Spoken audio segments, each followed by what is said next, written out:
Ukraine president Volodymyr സെലൻസ്കിയെ ശാസിച്ച American president Donald Trump നിരവധി മനുഷ്യരുടെ ജീവിതം കൊണ്ട് പന്താടുകയാണ് സെലൻസ്കി എന്ന് ട്രംപ് വിമർശിച്ചു. അമേരിക്കയെയും പ്രസിഡന്റ് ട്രംപിനെയും സെലൻസ്കി അപമാനിക്കുകയാണെന്നും ട്രംപ് പറഞ്ഞു. വൈറ്റ് ഹൗസിൽ നിന്നും തിരിച്ചു പോകണമെന്നും സെലൻസ്കിയോട് അമേരിക്ക ആവശ്യപ്പെട്ടു. സംയുക്ത പത്രസമ്മേളനവും ധാതു ഖനനം സംബന്ധിച്ച കരാർ ഒപ്പിടുന്നതും മാറ്റിവെച്ചു. You're in no position to dictate what we're going to feel. We're going to feel very good. Feel influenced. We're going to feel very good and very strong. You will feel influenced. You're right now not in a very good position. You've allowed yourself to be in a very bad position, and he happens to be right about it. From the very beginning of the war. You're not in a good position. You don't have the cards right now. With us, you start having cards. Right now, you don't. You're playing cards. You're playing cards. You're gambling with the lives of millions of people. You're gambling with World War III. You're gambling with World War III. And what you're doing is very disrespectful to the country, this country. കൂടുതൽ വിവരങ്ങളുമായി international ഡെസ്കിൽ നിന്നും ഐസൺ ജോസ് ചേരുന്നു. ഐസൺ, നമുക്കറിയാം Russia Ukraine യുദ്ധം അവസാനിപ്പിക്കാനും സമാധാനം കൊണ്ടുവരാനുമുള്ള ചർച്ചകൾക്കിടയിലാണ് ഇത്തരത്തിലൊരു നീക്കമുണ്ടായത്. തികച്ചും പ്രകോപിതനായി ഡൊണാൾഡ് ട്രംപിന് സംസാരിക്കേണ്ടി വന്നു. അതിൽ സെലൻസ്കിയുടെ ചില നിലപാടുകൾ ഉണ്ടായിരുന്നു എന്നുള്ളത് വ്യക്തമാകുകയാണ്. തീർച്ചയായും രോഹിണി, ഇപ്പോൾ നമ്മൾ കണ്ട ദൃശ്യങ്ങളിൽ നേരിട്ട് കണ്ടത് തന്നെ വളരെ ചൂടേറിയ ഒരു വാദപ്രതിവാദമാണ് അമേരിക്കൻ പ്രസിഡന്റും അതുപോലെ തന്നെ യുക്രൈൻ പ്രസിഡന്റും തമ്മിൽ നടന്നത്. രണ്ട് രാഷ്ട്രത്തലവന്മാരും തമ്മിലുള്ള ഒരു ചർച്ച എന്നതിനപ്പുറം വളരെ ശക്തമായൊരു വാദപ്രതിവാദങ്ങളിലേക്ക് അത് നീങ്ങുന്നൊരു സാഹചര്യം തന്നെ നമ്മൾ നേരിട്ട് കാണുകയും ചെയ്തു. ട്രംപ് ഈ അവസാനിപ്പിക്കുന്നത്, അദ്ദേഹത്തിൻ്റെ നിലപാട് അവസാനിപ്പിക്കുന്ന ഇപ്പോൾ ദൃശ്യങ്ങളിൽ നമ്മൾ കണ്ടതുപോലെ നിങ്ങൾ ജീവിതം വെച്ച് ദശലക്ഷക്കണക്കിന് മനുഷ്യരുടെ ജീവിതം വെച്ച് ചൂതാടുകയാണ് സെലൻസ്കി എന്നും അതുപോലെ തന്നെ അമേരിക്കയെ അപമാനിക്കുന്നുവെന്നും മാത്രമല്ല മറ്റൊരു സുപ്രധാനമായൊരു നീക്കം, സുപ്രധാനമായൊരു വാക്ക് ട്രംപിൻ്റെ ഭാഗത്തു നിന്ന് വന്നത് നിങ്ങൾ മൂന്നാം ലോക മഹായുദ്ധം വെച്ച് ചൂത് കളിക്കുകയാണ് എന്ന നിലപാടാണ്. തീർച്ചയായും ഇതൊരു മൂന്നാം ലോക മഹായുദ്ധമായി വളർന്നു വരരുത്, അല്ലെങ്കിൽ അത്തരത്തിലൊരു സാഹചര്യത്തിലേക്ക് കാര്യങ്ങൾ പോകരുത് എന്ന കൃത്യമായൊരു നിലപാട് ട്രംപ് മുന്നോട്ട് വെച്ചിരുന്നു. തെരഞ്ഞെടുപ്പിന് മുമ്പ് പോലും, തെരഞ്ഞെടുപ്പ് പ്രചരണ വേളയിൽ പോലും അദ്ദേഹം മുന്നോട്ട് വെച്ചൊരു വിഷയമായിരുന്നു. അതുകൊണ്ട് തന്നെ മൂന്നാം ലോക മഹായുദ്ധത്തിലേക്ക് കാര്യങ്ങൾ പോകാതിരിക്കാനുള്ള നീക്കങ്ങൾ നടത്തുമെന്ന് കൃത്യമായി ട്രംപ് പറഞ്ഞ അതേ വിഷയത്തിൽ തന്നെ അദ്ദേഹം പറയുന്നു, നിങ്ങൾ അത്തരമൊരു സാഹചര്യം ഉപയോഗിച്ച് ചൂത് കളിക്കുകയാണ്, അല്ലെങ്കിൽ ഇത്തരത്തിലുള്ള പന്താടാനുള്ള ജീവിതങ്ങൾ കൊണ്ട് പന്താടുന്ന നീക്കമാണ് നടത്തുന്നതെന്ന് സെലൻസ്കിയോട് അതിരൂക്ഷമായ ഭാഷയിൽ തന്നെ അദ്ദേഹം പറയുന്നു. അത് നമുക്കറിയാവുന്നതാണ്. ചർച്ചകൾ തുടങ്ങുന്നതിന് മുമ്പ് വൈറ്റ് ഹൗസിൽ എത്തുന്ന നേതാക്കളുമായി ഒരു പ്രാഥമിക ചർച്ച നടത്തുന്നത് സ്വാഭാവികമായും ഈ അടുത്ത കാലങ്ങളിൽ നമ്മളത് കാണുന്നുണ്ട്.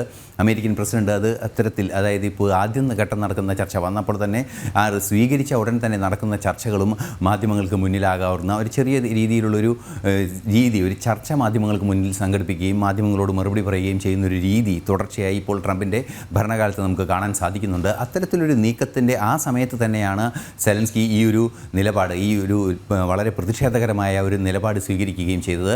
ഇത് സെലൻസ്കി ആ വിഷയത്തിലേക്ക്, പ്രശ്നത്തിലേക്ക് സമാധാനപരമായി കേൾക്കുന്നതിന് പകരം അതിലേക്ക് കടന്നു കയറി ഇടപെടുന്ന ഒരു സാഹചര്യത്തിലേക്ക് കാര്യങ്ങൾ പോകുന്നത് ജെ ഡി വാൻസിൻ്റെ ഒരു ബ്രീഫിംഗ്, ജെ ഡി വാൻസ് പറയുന്നത്, അതായത് നയതന്ത്ര ബന്ധത്തിലൂടെ സമാധാനം പുനഃസ്ഥാപിക്കുക, തുടർ സമാധാനം പുനഃസ്ഥാപിക്കുക എന്ന രീതിയിലാണ് കാര്യങ്ങൾ പോവുക. അതുപോലെ തന്നെ നയതന്ത്ര ബന്ധത്തിലൂടെ രാജ്യങ്ങൾ സമ്പന്നമാക്കുക എന്ന ഒരാശയമാണ് ട്രംപ് മുന്നോട്ട് വയ്ക്കുന്നത് എന്ന് ജെ ഡി വാൻസ് വളരെ മര്യാദപൂർവ്വം അവതരിപ്പിക്കുന്നതിനിടെ പെട്ടെന്ന് തന്നെ ഇടയ്ക്ക് കയറി ഒരു നിലപാടെടുക്കുകയായിരുന്നു സെലൻസ്കി. എന്ത് തരത്തിലുള്ള നയതന്ത്ര ബന്ധമാണ് താങ്കൾ ഉദ്ദേശിക്കുന്നത് എന്ന രീതിയിലുള്ള പ്രകോപനപരമായൊരു ചോദ്യമാണ് വാൻസിനോട് ചോദിച്ചത്.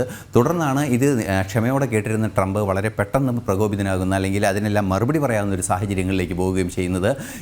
താങ്കൾ ഈ ചർച്ച കാര്യക്ഷമമാക്കാൻ ആഗ്രഹിക്കുന്നില്ലെന്ന് മനസ്സിലായി. ഈ ചർച്ച തുടർന്നു കൊണ്ടുപോകേണ്ട കാര്യമില്ല എന്ന നിലപാടിലാണ് താങ്കൾ ഉള്ളത്. അതുപോലെ തന്നെ ദശലക്ഷക്കണക്കിന് മനുഷ്യരുടെ ജീവിതം വെച്ച് പന്താടുകയാണ്, അതുപോലെ തന്നെ മൂന്നാം ലോക മഹായുദ്ധത്തിൻ്റെ സാധ്യതകൾ വെച്ച് പന്താടുകയാണ്, അല്ലെങ്കിൽ ചൂത് കളിക്കുകയാണ്, യു ആർ ഗാംബ്ലിംഗ് വിത്ത് എന്നാണ് വളരെ കൃത്യമായി പറഞ്ഞത്. അത്തരത്തിലുള്ള രൂക്ഷമായ ഭാഷയിലുള്ള ഒരു ശാസന ട്രംപിൻ്റെ ഭാഗത്ത് നിന്ന് സെലൻസ്കിയോട് ഉണ്ടായിരിക്കുന്നു എന്നുള്ളത് അതീവ ഗൗരവത്തോടെ കാണേണ്ട ഒരു വിഷയം തന്നെയാണ്. നമുക്കറിയാവുന്നതാണ് ഈ ഒരു പ്രശ്നം, നമുക്കറിയാം ഈ ജോ ബൈഡൻ അധികാരമൊഴിയുന്നതിന് തൊട്ട് മുൻപാണ്, ജോ ബൈഡൻ്റെ കാലാവധി കഴിയുന്നതിന് ദിവസങ്ങൾക്ക് മുമ്പാണ് അവസാന ആയുധ കരാർ ഈ യുക്രൈനുമായി തയ്യാറാക്കുകയും അത് കോൺഗ്രസിൻ്റെ പരിഗണനയ്ക്ക് അയക്കുകയും ചെയ്തത്. അത്തരത്തിലുള്ള നീക്കങ്ങൾ നടത്തുന്ന ഒരു സാഹചര്യത്തിൽ നിന്നും നേരെ തിരിച്ച് നടക്കുന്ന ഒരു സാഹചര്യത്തിലേക്ക് കാര്യങ്ങൾ പോകുന്ന ഒരു അവസ്ഥയാണ് ഇപ്പോൾ ഉണ്ടായിരിക്കുന്നത്. ഒരു പക്ഷേ ആ ആയുധ ഇടപാട് കരാർ ധാരണയിലെത്തിയിട്ടുണ്ട്. അത് യാഥാർത്ഥ്യമാകുന്നതിൻ്റെ അല്ലെങ്കിൽ അതിൻ്റെ സപ്ലൈ ആരംഭിക്കുന്നതിന് മുൻപാണ് ഇത്തരത്തിലുള്ള വിഷയങ്ങൾ ഉണ്ടായിരിക്കുന്നതെന്ന് തന്നെ തീർച്ചയായും സെലൻസ്കിയുമായുള്ള ബന്ധം തന്നെ വഷളാകുന്ന അല്ലെങ്കിൽ ആ സൈനിക ഇടപാട് തന്നെ നിർത്തിവെച്ചേക്കാവുന്ന ഒരു സാഹചര്യങ്ങളിലേക്ക് കാര്യങ്ങൾ പോകുമെന്ന സൂചനയാണ് വരുന്നത്. അതെ, അതോടൊപ്പം ഐസൻ നമ്മോടൊപ്പം ഈ വിഷയത്തിൽ പ്രതികരിക്കുന്നതിനായി വിദേശകാര്യ വിദഗ്ധനായ ഡോക്ടർ മോഹൻ വർഗീസ് കൂടി ചേരുന്നുണ്ട്.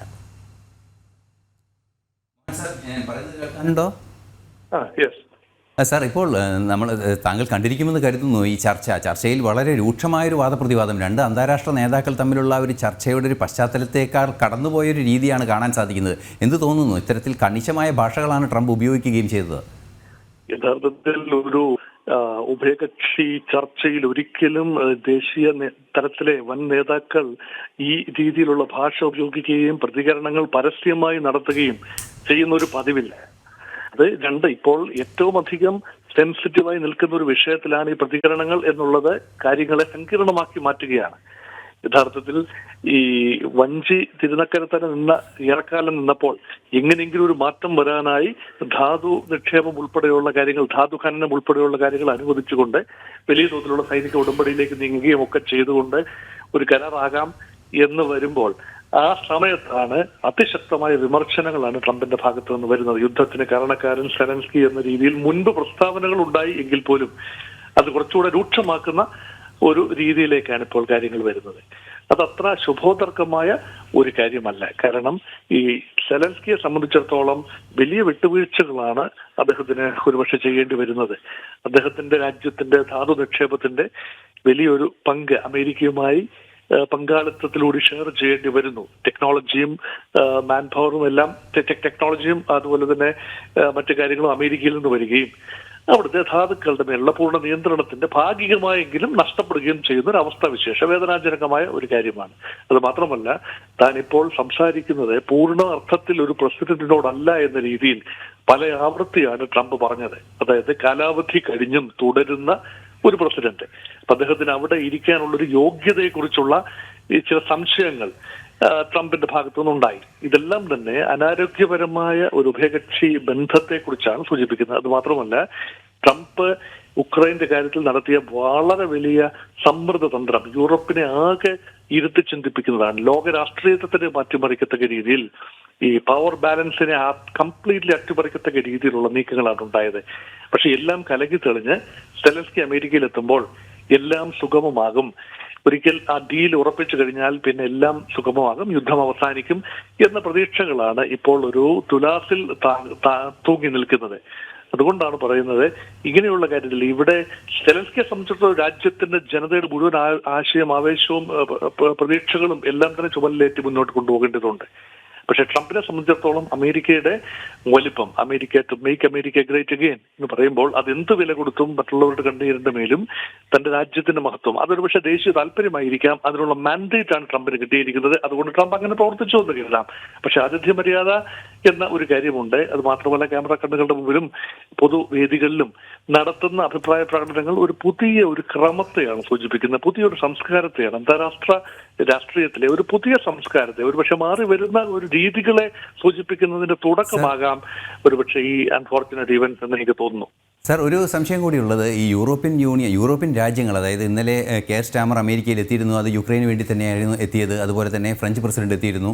അത്തരത്തിലൊരു സാഹചര്യം കൂടി നിലനിൽക്കുമ്പോൾ യൂറോപ്യൻ രാജ്യങ്ങൾ യുക്രൈനെ പിന്തുണച്ച രാജ്യങ്ങളുടെ നിലപാട് ഇനി എങ്ങനെയായിരിക്കും? കുറച്ച് ചുരുക്കിയ വാക്കുകളിൽ അതുകൂടെ ഒന്ന് വിശദീകരിച്ചാൽ നന്നായിരിക്കും. യൂറോപ്യൻ രാജ്യങ്ങൾ ഒരു പരിധിവരെ ഇപ്പോൾ തന്നെ മാറി ചിന്തിച്ചു തുടങ്ങി. അതുകൊണ്ടാണ് കെയർ സ്റ്റാമറിന്റെയും ഫ്രഞ്ച് പ്രസിഡന്റ് ഇമാനുവൽ മാക്രോണിന്റെയും വിസിറ്റ് സമയത്തും അതേക്കുറിച്ചൊരു സൂചനയുണ്ടായിരുന്നു. കാരണം ഇനി ആത്യന്തികമായി അമേരിക്കയെ വിശ്വസിച്ച് അമേരിക്കയുടെ തണലിൽ തങ്ങളുടെ സുരക്ഷാ കവചം ഒരുക്കാം എന്ന യൂറോപ്യൻ രാജ്യങ്ങളുടെ ചിന്ത ഇനി അസ്ഥാനത്താകും.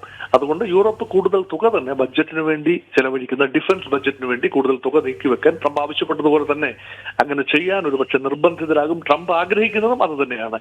അമേരിക്കയ്ക്ക് പണം നഷ്ടപ്പെടുന്ന വഴികൾ, അത് യൂറോപ്പിനെ സഹായിക്കാനായി, ലോക സുരക്ഷയ്ക്ക് വേണ്ടി ചെലവഴിക്കാനായി മറ്റ് രാജ്യങ്ങളുടെ ഉദ്ധാരണത്തിന് വേണ്ടി ഉള്ള തുകകൾ അത് പരമാവധി വെട്ടിക്കുറയ്ക്കുകയും അത് മുഴുവൻ തന്നെ അമേരിക്കയുടെ പ്രയോജനത്തിന് വേണ്ടി വരികയും ചെയ്യുമ്പോൾ മറ്റാരും തന്നെ അമേരിക്ക ആശ്രയിക്കേണ്ടതില്ല എന്ന സന്ദേശമാണ് കൊടുക്കുന്നത്. ആ സന്ദേശം ഏറ്റവും ആദ്യം ഉൾക്കൊള്ളുന്നത് യൂറോപ്യൻ രാജ്യങ്ങളായിരിക്കും. അതുകൊണ്ട് യൂറോപ്പിന്റെ നയങ്ങൾ ആദ്യം വിദേശ നയമല്ല ആഭ്യന്തര നയം തന്നെ പുനഃപരിശോധിക്കുകയും ധനകാര്യ നയം പുനഃപരിശോധിക്കുകയും ചെയ്യാനുള്ള സാധ്യതകളാണ് കാണുന്നത്.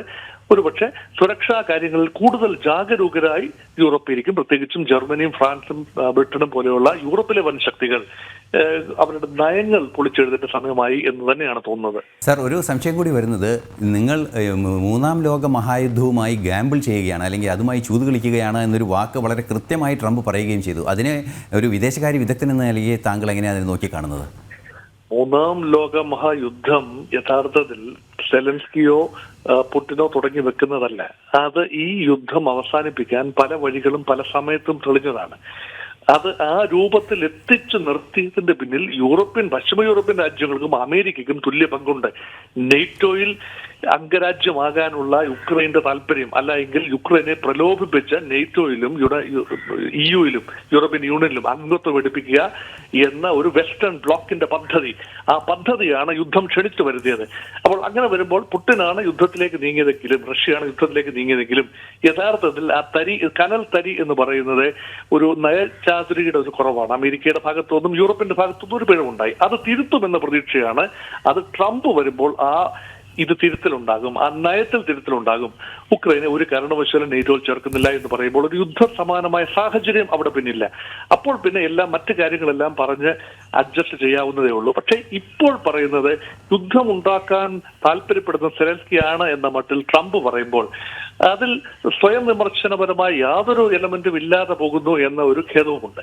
അതുകൊണ്ട് ഒരു മൂന്നാം ലോകമഹായുദ്ധത്തിന്റെ വക്കിലാണ് ലോകം എന്ന് ട്രംപ് പറഞ്ഞാൽ അത് കുറച്ചൊക്കെ, കാരണം അതിന് അമേരിക്ക കൂടെ കാരണമാകുന്നു എന്ന രീതിയിലാണ്. ലോകത്തെ യുദ്ധങ്ങൾ അവസാനിപ്പിക്കാൻ ഇറങ്ങിപ്പെടുന്ന അമേരിക്കയ്ക്ക് കൂടുതൽ യുദ്ധങ്ങളിലേക്കും സംഘർഷങ്ങളിലേക്കും അത് വ്യാപാര യുദ്ധത്തിൽ തുടങ്ങി മറ്റു യുദ്ധങ്ങളിലേക്ക് എത്തിച്ചു നിർത്തുന്ന ഒരു റോളാണോ എന്നത് ഒരുപക്ഷെ അത് ചിന്തിക്കേണ്ട കാര്യമാണ്. അതുകൊണ്ട് സ്വല്പം ഇരട്ടത്താപ്പും ഉണ്ട്. ട്രംപിന്റെ സംസാരങ്ങളിൽ കുറച്ച് ഇരട്ടത്താപ്പും ഉണ്ട്. അദ്ദേഹത്തിന് ആത്യന്തികമായി വേണ്ടത് സമാധാനമാണോ അതോ ആത്യന്തികമായി വേണ്ടത് സംഘർഷമാണോ എന്നതിനെ കുറിച്ചും ചിന്തകർക്കിടയിൽ ആശയക്കുഴപ്പമുണ്ട്. നന്ദി മോഹൻ സാർ.